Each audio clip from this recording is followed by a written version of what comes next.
صباح الخير يا جماعه، عاملين ايه؟ كل سنه وانتم طيبين.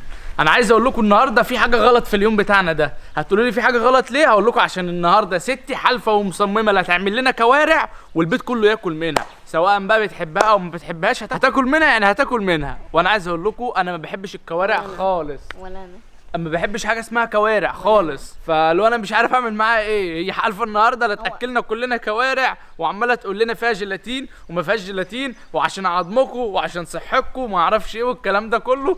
فتقريبا شافت تعب نيره في حالفه بقى تاكلنا الاكل اللي ما بنحبوش ادام في فايده. انا بحب الحته اللي هي الناشفه العود ده. بتحب الاعصاب؟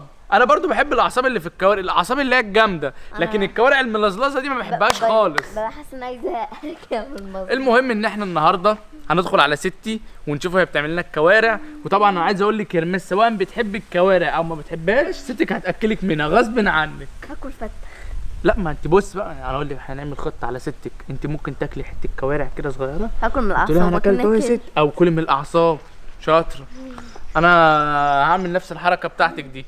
المهم يا جماعه ما تنسوش تحطوا لايك للفيديو ده وتشتركوا في القناه. وعايز اقول لكم الايام اللي جايه فيها مفاجآت كتير جدا، فاللي مش مفعل الجرس هيفوتوا حاجات كتير قوي قوي حلوه. هجيب ستي اقول لها تعمل لي قمر الدين. عايز تاكلي قمر الدين؟ اه. اشمعنى قمر الدين؟ هو نفسي رايحه. طب ما احنا ممكن نعمل رز معمر او نعمل ترمس. انا نفسي راحت للترمس وانا قوي. نفسي رايحه على قمر الدين. المهم مش هطول عليكم، تعالوا ندخل على الحاجه دلوقتي وهي بتعمل لنا الاكل ونشوفها وصلت ليه في الكوارع، عشان انا بصراحه شايل هم اللحظه بتاعت الاكل بتاعت الكوارع دي موت. وربنا يستر عشان انا شايل هم اللحظه بتاعت الاكل. وتعالوا تعالوا تعالوا. ايه الكوارع عليكم يعملوا؟ اول حاجه سلمي على الناس يا ستي، بس عشان ما تقوليش ايه مش تسلم الاول مش عارف ايه. ما فاتتنيش. ازيكم عاملين ايه؟ كل سنه طيبين. احنا دلوقتي عندنا كل يوم اقول لهم يلا يا اولاد نعمل الكوارع، مش راضيين، يقول لكم ما بناكلهاش. يا اولاد نعمل الكوارع، يقولوا ما بناكلهاش. انا واحد من الناس ما بحبش الكوارع خالص. بالذمه بحس ان هي عباره عن جلد معلم. في حد في الدنيا ما يحبش الكوارع؟ انا اهو اتنين. ده انتوا تربيتي. ما بحبهاش. ولا انا بص يا ستي، انا باكل في الكوارع الاعصاب اللي هي الجامده، بص لكن شفت الجلد ده، الجلد ده بعد ما بيستوي ما بحبوش. بص وبص انا اللي بيقول لي انا باكل الحافر واللي بياكل الدين والودن، حاجات غريبه كده الصراحه. والله العظيم يا ابني هتندموا ندم عمركم اللي ما ياكلش الحاجات دي، مغذيه عن اللحم وعن الفراخ وعن كل حاجه. طب ما انا ممكن اكل رجل الفراخ، فيها جيلاتين رجل الفراخ. ايوه انا بحب رجل الفراخ عادي يعني. تحب رجل الفراخ وما تحبش سبحان الله. رجل الجاموس العجل. رجل الفراخ بحس ان هي ايه يعني، فيها اعصاب كتير. امال دي فيها ايه؟ دي فيها جلد كتير. لا فيها اعصاب كتير. ما هي الاعصاب الجامده بقى باكلها. انا ما بحبش الرجل حتى بتاعت. شوف الاعصاب فيها قد ايه؟ انتوا بتاكلوا الضوافر دي؟ بناكلها. تعالوا بلعوني.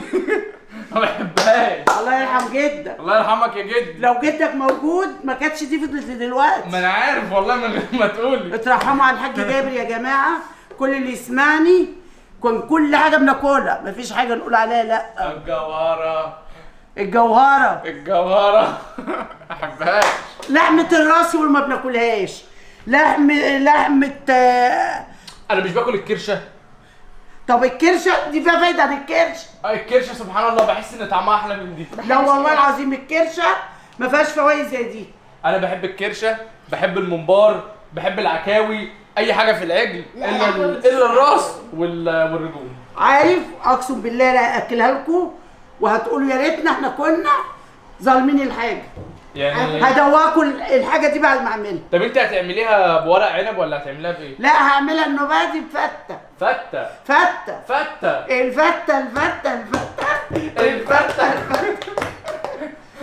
فته بالرز بالدمعه. انا بحب الفته عادي، انا اكل فته عادي واكل يا ست صلي على النبي عليه الصلاه والسلام. هاكل لك حته صغيره منها ماشي؟ ان عجبتك كمل عليها. خلاص مش انت ما حكمتش عليها؟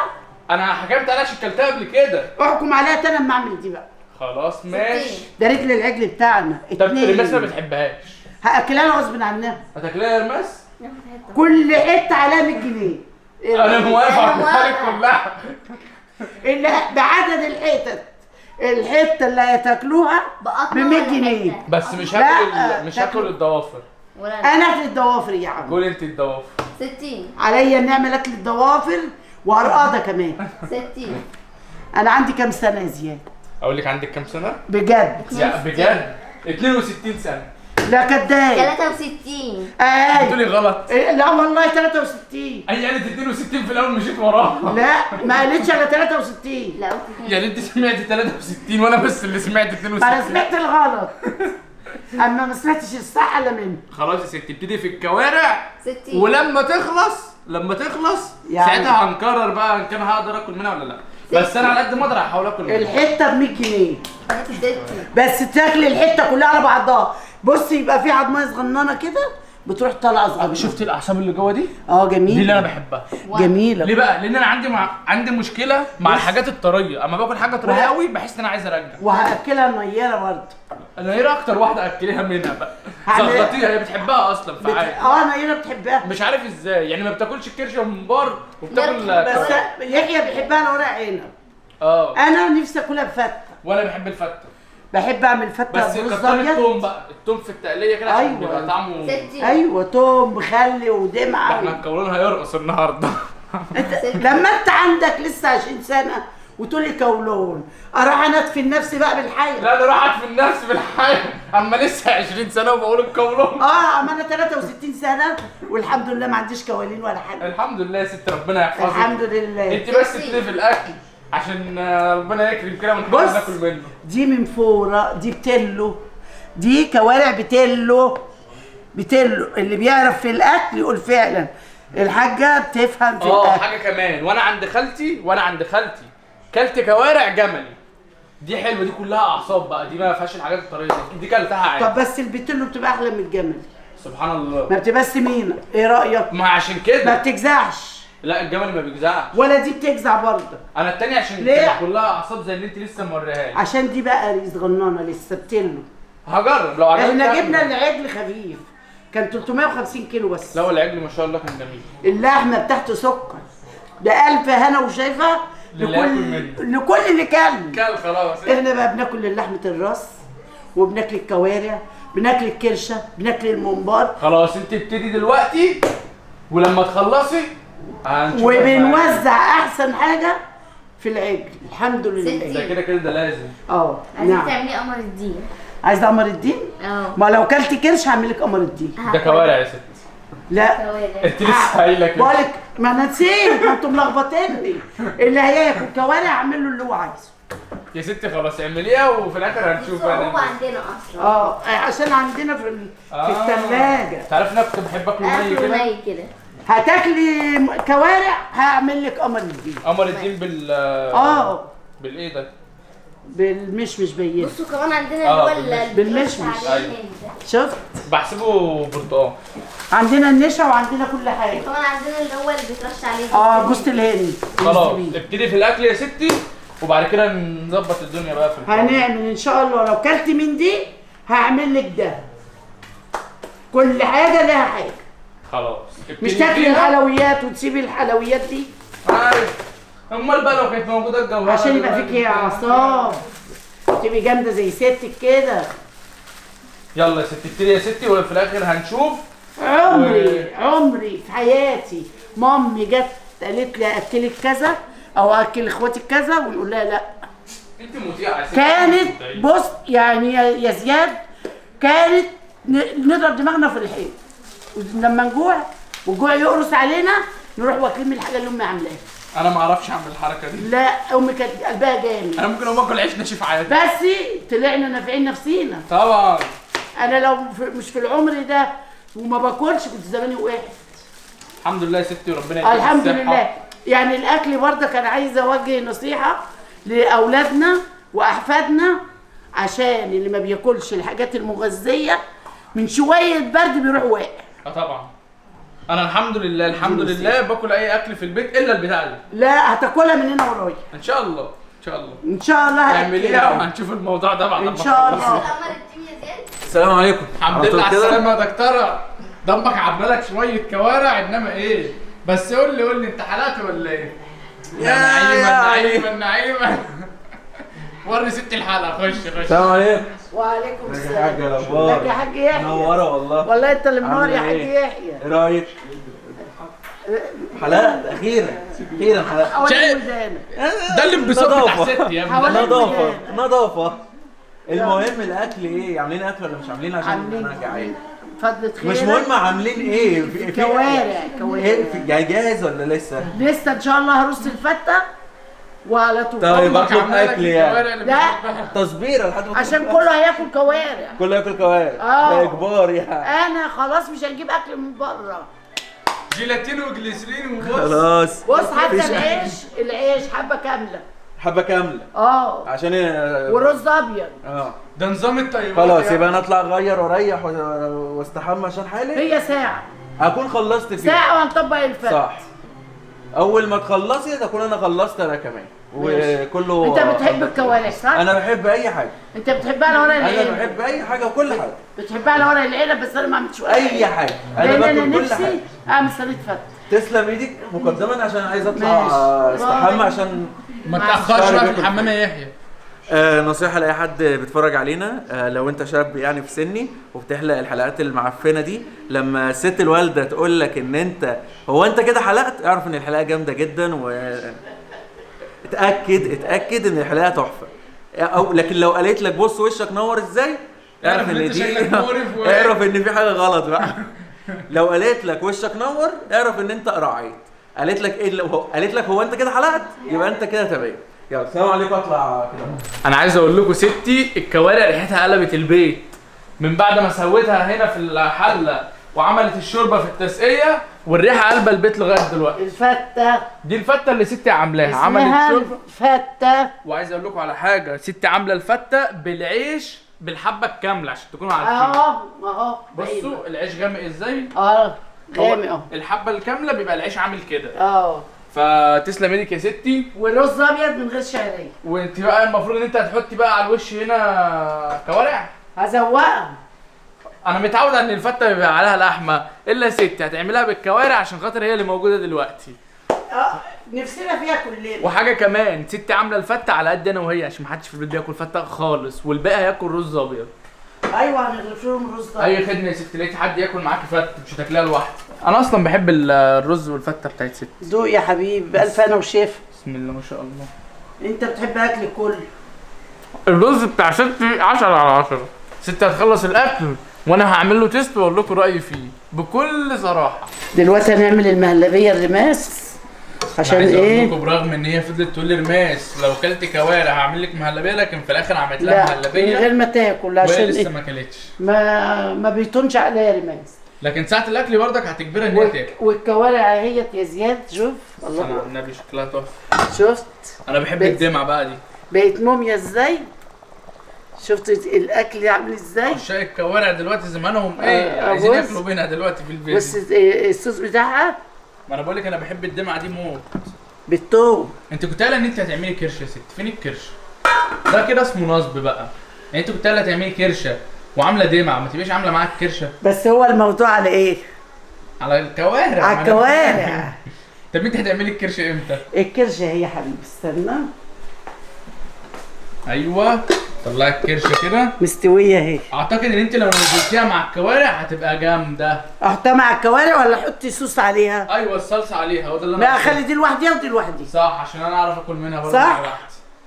ما كده. اقعدش اجري ورا حته الكرشه اللي لا في بص يا زياد، انتوا ما بتقولوش عليا يا زياد. يلا اغرف فيها دلوقتي. بص هنحط من ده. ضمنت انا هاكل النهارده.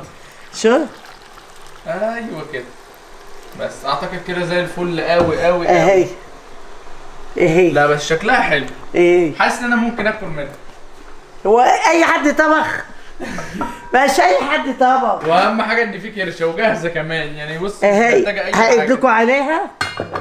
هتاخد بس غلوه وهي مستويه. انت لو عايز تحطي من الكرشه على الفته حطي عادي، انا بحبها. لا يا مع حبيبي الفته عادي. تاكلها مع الفته عادي اهي. ايوه تاخد غلوه. استنى كبشه الكبشه بتاعت الكوارع. والله كده شوف كل حاجه ليها حاجه اهي. لا هي ما شاء الله فكه على طول جاهزه. ايه. انت سلقاها اصلا. سلقاها مجهزاها ومقطعاها كله. هي بقى دلوقتي ايه. الكرشه هتروح شاربه على ما اعمل الحلويات للرماس. ده قمر الدين ده. هعمل النشا.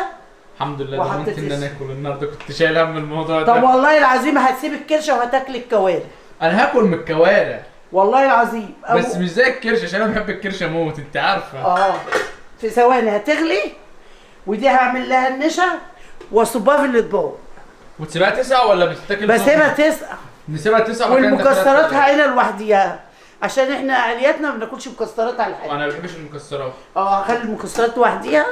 اللي عايز مكسرات ياخد لوحده ويحط لنفسه. ولما نصبها في الاطباق هنرجع لكم تاني. انا عايز اقول لكم ان احنا مستنيين الدكتور يحيى اللي بقاله قرن بيستحمى في الحمام. مش عارف في ايه لا يعني. هنفضحه بقاله قرن بيستحمى مش كده لو يعني. حالق عقبال حلقه العروسه ان شاء الله. يحلق كده ويجي يستحمى ويروح يجيبها لنا. ان شاء الله. ولا انا اللي اروح اجيبها له. اي حاجه المهم ان في عروسه في اليوم. ان شاء الله انا اللي اروح اجيبها له. ان شاء الله يا ستي. استلمها من ابوها كده واديها ليحيى.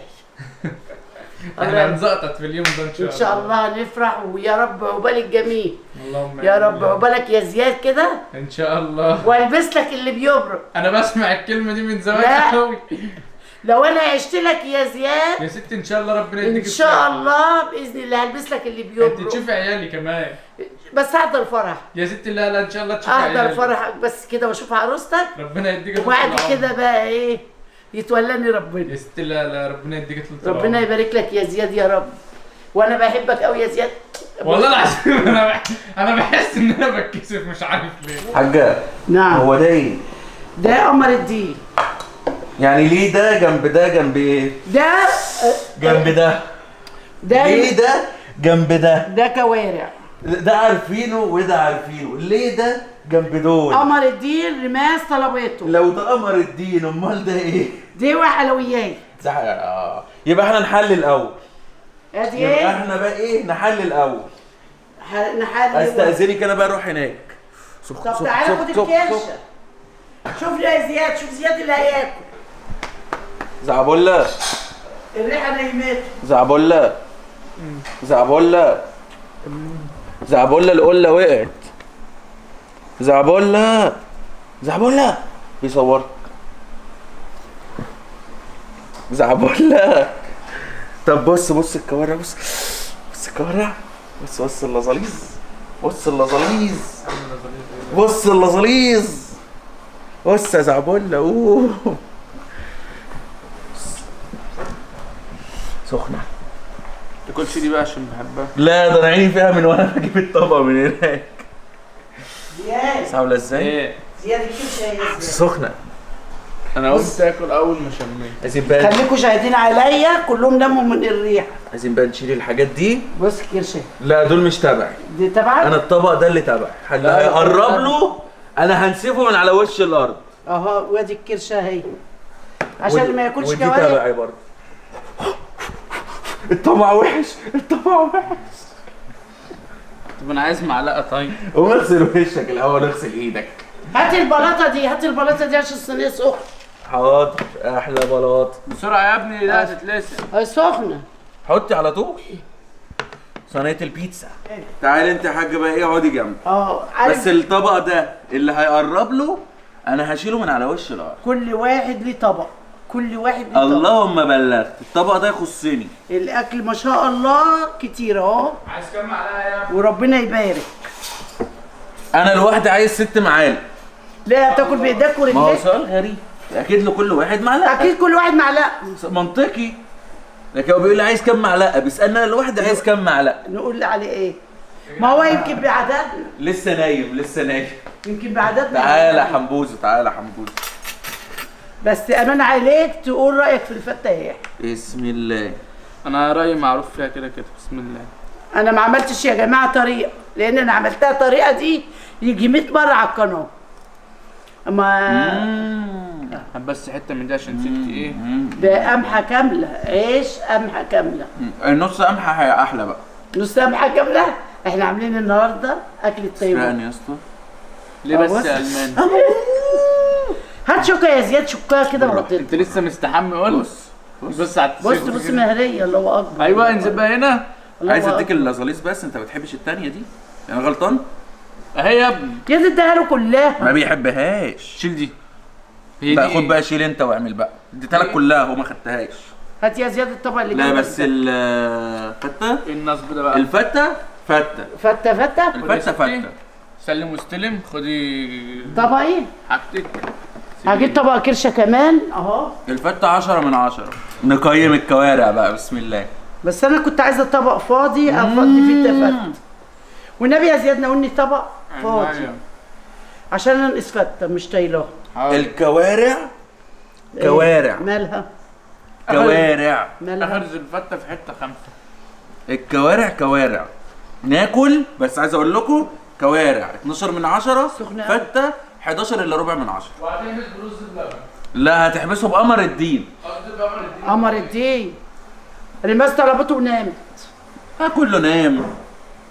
ما اعرفش ليه بقوا يناموا بدري مع انهم يعني خلصنا امتحانات وخلصنا كل حاجه بيناموا بدري. ما اتعودوا بقى، اتعودوا من ايام الامتحانات يناموا بدري ويصحوا بدري.